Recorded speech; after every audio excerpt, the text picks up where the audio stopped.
超可爱的网红小猫南瓜瓜在说什么？截图来喽！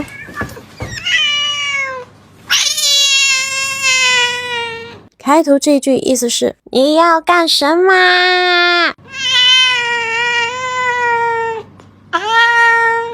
这里转折啦，表示一种婉拒，不要啊，不要。但这种不要只会勾起人类的兴致。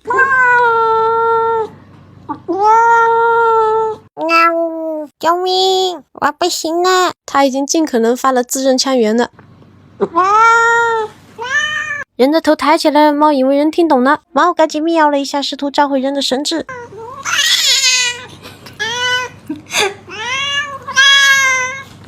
召回失败，人只是吸迷糊了服务生去换气。小猫拒绝的话他听不懂。注意看，这只被揉搓的小猫要放弃抵抗了。哇哦，本身有夸赞、惊叹的意思，但它的语气透露着一丝生无可恋。我们来翻译一下：干得好，干得漂亮。